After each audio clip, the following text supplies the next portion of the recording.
धीरे धीरे आप मेरे दिल के मेहमा हो गए। धीरे धीरे आप मेरे दिल के मेहमा हो गए।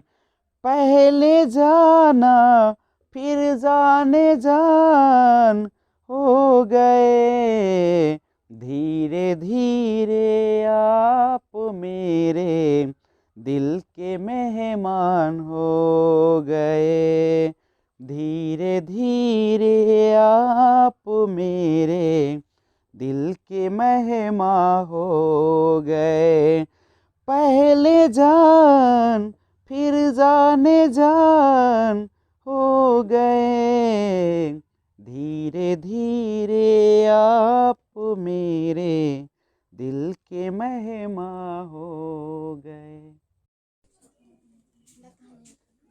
Hello friends, this is Vijay Raj Pushp and welcome to learner eyes by VRP.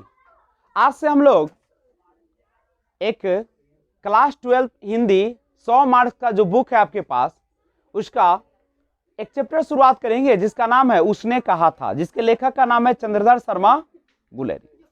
देखिएगा, ये जो कहानी है उस कहानी को जानने से पहले हम लोग लेखक के बारे में जानेंगे। लेकिन उससे भी पहले मैं आपसे कहना चाहता हूं कि आप जब वीडियो को देखते हैं तो स्किप करके मत देखिए, आप वीडियो को पूरा अंत तक देखिए।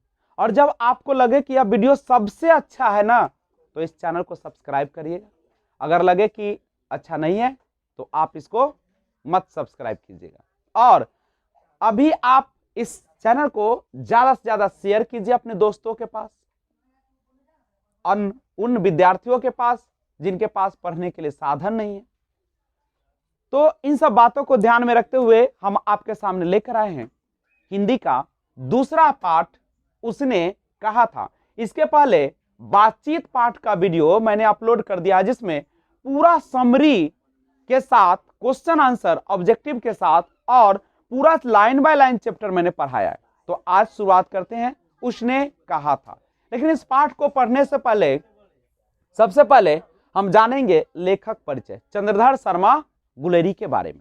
तो जाने, रेडी है, तैयार हैं? सभी लोग आराम से बैठ जाइए अपने स्क्रीन के सामने और ध्यान बिल्कुल बगुले की तरह लगा देना है। यहाँ पे कौवे की तरह चेष्टा रखना है नहीं, और बगुलों की तरह ध्यान रखना है। तो शुरुआत कर दे। तो देखते हैं चंद्रधर शर्मा गुलेरी, जिनका जन्म 7 जुलाई 1883 ईस्वी को हुआ था, और ये ज्यादा दिन के मेहमान नहीं रहे। इनका निधन, मृत्यु 12 सितंबर 1922 ईस्वी को हो गया। आप ही अंदाज लगाइए कि 12 सितंबर, सितंबर बोले थे कौन सा महीना होगा? जनवरी, फरवरी, मार्च, अप्रैल, मई, जून, जुलाई, अगस्त, सितंबर, 9वां महीना होगा। कौन सा महीना होगा? 9वां महीना होगा। और कब? 1922 को इनका निधन हुआ, 12 सितंबर 1922 को। जन्म कब हुआ था? 7 जुलाई। जुलाई बोले तो जनवरी, फरवरी, मार्च, अप्रैल, मई, जून, जुलाई, 7वां महीना, 7वां महीना और 1883 ईस्वी। अब देखिए, निकालने का तरीका सीखिए।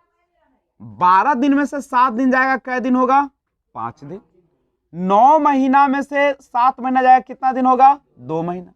और 12 में से 3 गया 9, 11 में से 8 गया 3, ये तो चला गया। यानी देखिए कितनी छोटी सी उम्र, मात्र 39 महीना, सॉरी 39 वर्ष, 39 ईयर्स 2 मंथ्स 5 डेज, यानी 39 वर्ष 2 महीना 5 दिन ही वो जीवित रहे। कितना छोटा है और कितना महान काम कर गए, जो पूरा दुनिया याद रखता है। और इनका जो उसने कहा था एक प्रेम कहानी है। कैसी कहानी है? प्रेम कहानी, जिस पर मूवी भी बना हुआ है। ये बिमल राय द्वारा बनाया गया मूवी है, आप जाकर देख सकते हो। उसने कहा था, बिल्कुल जो मैं पढ़ाता हूं वही कहानी आपको मिल जाएगा, तो देख लीजिएगा जाकर। उसने कहा था मूवी आप देख सकते हैं। तो उसने कहा था चंद्रधर शर्मा गुलेरी, जिनका जन्म 7 जुलाई 1883 और निधन 12 सितंबर 1922 को मात्र 39 वर्ष की उम्र में ये दुनिया को छोड़कर चले गए। लेकिन रह गए उनके पीछे क्या? केवल उनकी यादें और उनकी गुण। चंद्रधर शर्मा गुलेरी का जन्म स्थान जयपुर, राजस्थान। राजस्थान के जयपुर जगह पे हुआ था, शहर में नहीं। राजस्थान का ऐसे राजधानी भी जो है सो कौन है? जयपुर है। उनका मूल निवास कहां था? मूल निवास जो था गुलेर नामक ग्राम, जिला कांगड़ा, हिमाचल प्रदेश। यानी हिमाचल प्रदेश के कांगड़ा जिले के गुलेर नामक गांव में हुआ था। और पढ़ते वक्त आप लोगों का ध्यान जो होना चाहिए बिल्कुल स्क्रीन पर होना चाहिए, क्योंकि जिस तरीके से अभी आप बढ़ रहे हैं, पढ़ रहे हैं, अगर थोड़ा सा ध्यान भटकेगा आपके जीवन का नैया डूब जाएगा और आप चिल्लाते रहेंगे जिंदगी भर, कुत्ते बकरी की तरह मिमियाते रहेंगे, लेकिन कोई सुनने वाला नहीं मिलेगा। अभी जो इस सादगी में जीते हो ना, सब जिंदगी नाश हो जाएगा। इसलिए हमेशा ध्यान कहाँ रखना है? और पढ़ाई पर ध्यान दीजिए, अभी बनने का समय है। रचनाएं देखिए, चंद्रधर शर्मा गुलेरी की रचना है, कहानियां लिखी उन्होंने। क्या लिखे उन्होंने? कहानियां, निबंध और अंग्रेजी में भी कुछ लिखे। कहानियां में 3 ही, पूरे जीवन काल में 39 वर्ष की अवस्था तक मात्र 3 कहानियों का उन्होंने लिखे। सुखमय जीवन, बुद्धू का कांटा और उसने कहा। निबंध है कछुआ धर्म, मारेसी, मोही कुठाओ, पुरानी हिंदी, भारतवर्ष, डिंगल, संस्कृत की टिप्पणी और देवनाम प्रिय। अंग्रेजी में लिखा a poem by Bhasa, a commentary on वात्स्यांश कामसूत्र, द लिटरेरी क्रिटिसिज्म। तो ये कवि का छोटा सा परिचय था। नहीं, आगे हम लोग इनके बारे में और जानने का प्रयास करते हैं आपके बुक के माध्यम से। तो बुक आप खोले तो हम लोग, आपका जो बुक है दिख रहा है ना बुकवा, यही तो इसी का हम लोग जो आपके बुक में लिखा है उनके बारे में कुछ हम लोग पढ़ते हैं, सुनिएगा। लिखे हैं कि चंद्रधर शर्मा गुलेरी 20वीं सदी के प्रथम चरण में हिंदी गद्य साहित्य के एक प्रमुख लेखक थे। कौन सदी के? 20वीं। अभी कौन सी सदी चल रही है? 21वीं चल रही है। वे अपने समय में हिंदी, संस्कृत, अंग्रेजी आदि भाषाओं के प्रकांड विद्वान थे। प्राकृत, अपभ्रंश आदि भाषाओं में भी उनकी गहरी गति थी। पुरातत्व, इतिहास, भाषा शास्त्र आदि विषयों का उनका ज्ञान अपने समय में अद्यतन और तलस्पर्शी माना जाता था। साहित्य के अतिरिक्त अपने अभिरुचि के अन्य विषयों पर उन्होंने हिंदी में निबंध, लेख, टिप्पणियां बराबर लिखी। वे द्विवेदी युग के एक प्रमुख निबंधकार और बहुमान विद्वान थे। पूछेगा क्वेश्चन आपसे, पूछेगा कि चंद्रधर शर्मा गुलेरी किस युग के एक प्रमुख निबंधकार और बहुमान विद्वान थे? तो द्विवेदी युग के। गूढ़ और विदग्ध हास, परिहास तथा व्यंग से परिपूर्ण अपनी कलात्मक भाषण शैली को देखते हुए वो अपने समय से बहुत आगे दिखाई पड़ते हैं। वस्तुतः वे अपने युग के अत्यंत प्रतिभाशाली और समर्थ लेखक थे। गुलेरी जी ने कुल 3 ही कहानियां लिखी। याद रखिएगा, क्वेश्चन रहेगा गुलेरी जी ने अपने पूरे जीवन काल में कितने कहानियां लिखी? 3 ही लिखा। कौन कौन? सुखमय जीवन, बुद्धू का कांटा और उसने कहा था। गुलेरी जी ने कुल 3 ही कहानियां लिखी और उन्हीं के बल पर कहानीकार के रूप में हिंदी में अमर हो गए। उनकी कहानियां विषय वस्तु, भाषा शैली और शिल्प के कारण अपने समय से बहुत आगे की रचनाएं प्रतीत होती हैं और हिंदी कहानी के विकास में इनका प्रत्यक्ष और परोक्ष रूप से प्रभाव पड़ा है। संस्कृत का इतना बड़ा पंडित और शास्त्र निष्णात, गंभीर प्रकृति का विद्वान ऐसी सर्जनात्मक भाषा शैली में कल्पना और यथार्थ के ऐसे संतुलित संधान के साथ आधुनिक कथ्यों वाली ये कहानियां लिख सका। यह सचमुच चमत्कृत कर देने वाली, आश्चर्य से भर देने वाली रचनात्मक घटना है। ये कहानियां अपनी भाषा शैली और शिल्प को लेकर आज भी उतनी ही तरोताजा और रचनात्मक कौतिक शरीकी प्रतीत होती है। कौतिक का अभिप्राय कतई यह नहीं कि इनकी विषय वस्तु या कथ्य कम महत्वपूर्ण अथवा अगंभीर है।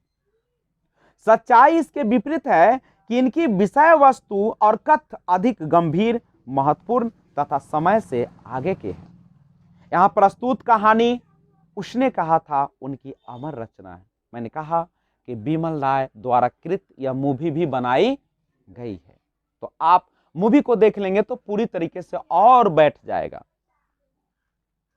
तो यह प्रस्तुत कहानी उसने कहा था उनकी अमर रचना है। यह हिंदी कहानी के विकास में मील का पत्थर मानी जाती है। मील का पत्थर माने समझते हैं ना, बहुत बहुत महत्वपूर्ण। यह एक कालजयी रचना है।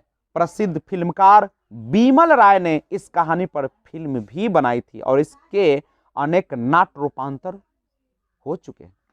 शुद्ध प्रेम की आध्यात्मिक अनुभूति और उसकी स्वाभाविक उत्सर्गमय अभिव्यक्ति इस कहानी का कथ्य है। कहानी की शुरुआत जो होती है कहां से होती है बाबू? तो कहानी की शुरुआत होती है, कहानी अमृतसर के भीड़ भरे बाजार में शुरू होती है, जहां 12 वर्ष का लड़का लहना सिंह 8 वर्ष की एक लड़की को तांगे के नीचे आने से बचाता है। तांगा समझ रहे हो ना, घोड़ा गाड़ी जिसमें घोड़ा बंधा होता है। कभी कभी घोड़ा जो होता है बदमाशी करना शुरू कर देता है, अरक के भड़क जाता है, मतलब अचानक कूदना शुरू कर देता है।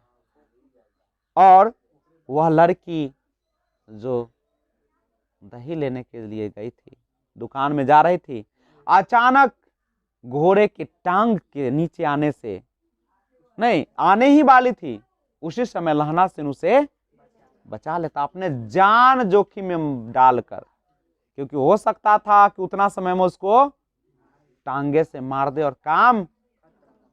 लेकिन आग, पानी, जवानी, ये 3 चीजें जो होती है जीवन का, न आगे देखती है न पीछे देखती है। कहां देखती है? गलत है तो विरोध, सही है तो साथ, यही ना होता है। तो वह उसने नहीं देखा कि हमारी भी जान जा सकती है। उसने किसी का जान बचाने के लिए अपनी जान जोखिम में डाला। जब मूवी को देखिएगा ना, आपको पता चलेगा कि रियल में क्या दृश्य है। लड़का लड़की को यह पूछते हुए छेड़ता है, कमेंट करता है, ये तो होते आ रहा है, तेरी कुरमाई हो गई, यानी क्या तेरी मंगनी हो गई? लड़की धत कहकर भाग जाती है। आप जानते हैं कि हमारे भारतीय परंपरा में लड़के या लड़कियां जो होती है वो थोड़ा सा शर्माती है, अपने संस्कृति का, अपने समाज का ख्याल रखती है, नहीं अपने मर्यादा का ख्याल रखती है, और वह शर्म से भाग जाती है। एक दिन वह धत कहकर भागने के बजाय कहती है गुस्से में, हाँ कल हो गई, देखते नहीं है रेशम के फूलों वाला सालू। सालू यानी दुपट्टा, देख नहीं रहे हो? लहना सिंह हतप्रभ रह जाता है, बेचारा देखते के मुंह तो बन जाता है। लहना सिंह के सारे इच्छाएं, सारे आकांक्षाएं टूटकर, लगता जैसे आसमान टूटकर जमीन पर गिर गया हो। नहीं, इसके बाद लहना सिंह से भेंट प्रथम विश्व युद्ध के मोर्चे पर होती है। आपको पता है, अभी तो कहानी शुरुआत थी, तो समरी छोटा सा है। 25 साल बाद वही नौजवान लहना सिंह एक क्या बन जाता है? क्या बन जाता है? एक सेना में भर्ती हो जाता है। 25 साल यानी 12 साल का है, 37 वर्ष का हो चुका है लहना सिंह। और वो लड़की जो 8 साल की थी आज 33 वर्ष की हो चुकी है। मुलाकात होती है, 1914 का विश्व युद्ध उस समय 1914 से 18 तक विश्व युद्ध चला था और उस विश्व युद्ध में भारत अंग्रेजों के तरफ से लड़ रहा था। नहीं, अंग्रेज के तरफ से और किसके विरुद्ध? जर्मनी के विरुद्ध। नहीं, इसके बाद लहना सिंह से भेंट प्रथम विश्व युद्ध के मोर्चे पर होती है। वह याद करता है कि छुट्टी के बाद घर से लाम पर जाते समय वह सूबेदार हजारा सिंह के घर गया था। वहां सूबेदारनी ने उसे एकांत में बुलाकर कहा था, मेरे पति और बेटे बोधा का ख्याल रखना। यह सूबेदारनी बचपन में अमृतसर में मिली वही लड़की थी। कौन लड़की थी? वही लड़की थी। लहना सिंह सूबेदारनी के प्यार की उस किरण को दुनिया से बचाकर अपने हृदय में संजोए रहा और युद्ध में अपने प्राणों की बलि देकर भी हजारा सिंह और बोधा की रक्षा की। कहानी की घटनाओं में स्वाभाविकता, नाटकीयता है जो मन पर अपने उत्कर्ष की ओर संचरण करती हुई गतिशीलता के कारण जबरदस्त असर डालती है। इस तरह प्रभावान्विति जो कहानी का प्राण मानी जाती है, उसका अद्भुत रचाव है। वातावरण की सृष्टि करने में लेखक को अपूर्व सफलता प्राप्त हुई। आरंभ से ही एक कुतूहल पाठक को अपने प्रभाव में बांध लेता है और कहानी को उत्कर्ष बिंदु पर पहुंचाकर ही विराम लेता है, किंतु तब कहानी का प्रभाव मन में गूंजता रह जाता है। यानी यह जो कहानी है एक ऐसी प्रेम कहानी है जिसमें दिखाया गया है त्याग को, प्रेम को, सामाजिकता को और कर्तव्य परायणता को। नहीं, जिसमें लहना सिंह अपनी जान देकर उस लड़की के पति और बेटे, पति हजारा सिंह और बेटा बोधा सिंह की जान की रक्षा करता है। तो ये कहानी एक ऐसी दिलचस्प कहानी है जिसका अंत होता है हजारा सिंह यानी लहना सिंह। लहना सिंह के मृत्यु के पश्चात इसकी अंत होती है। और वह भी कैसे अंत होता है? तो इसका जो अंत होता है कुछ दिन पीछे लोगों ने अखबारों में पढ़ा, फ्रांस और बेल्जियम 68वीं सूची मैदान में घावों से मरा, नंबर 77 सिख राइफल्स जमादार लहना सिंह। और एक मार्मिक कहानी, दर्द के साथ इसका अंत हो जाता है। लेकिन मैं आपको अभी उस ख्वाबों में नहीं डुबाऊंगा। मैं आपके लिए एक बार फिर लेकर आऊंगा अगला पार्ट, जिसमें हम लोग देखेंगे इसका एक विस्तृत सारांश, जिसमें आप जानेंगे कि कैसे कैसे यह कहानी आगे बढ़ता है। और उसके बाद जो मैं वीडियो लेकर आऊंगा उसमें हम लोग देखेंगे पूरा लाइन बाय लाइन, एक एक शब्द को जानेंगे ताकि आपके मन में यह कहानी गूंजे, आपको याद करने की जरूरत नहीं पड़े। तो आइए एक इस कहानी का रोमांस को प्राप्त करने के लिए अगर चाहते हैं कि आप इस कहानी को तह बाय तह जाने, तो अगले वीडियो का इंतजार करने के लिए आप इस चैनल को सबसे अच्छा लगा होगा तब, नहीं लगा तो मत करिएगा। नहीं, आप इस चैनल को सब्सक्राइब कीजिए और बेल आइकन को ऑल पे प्रेस कीजिए ताकि जब भी मैं वीडियो अपलोड करूं आपको सबसे पहले नोटिफिकेशन मिल जाए। तो मिलते हैं फिर एक और बेहतरीन वीडियो के साथ। तब तक take care, be enjoy, keep watching. जय हिंद, जय भारत, वंदे मातरम, भारत माता की जय, जय जवान, जय किसान।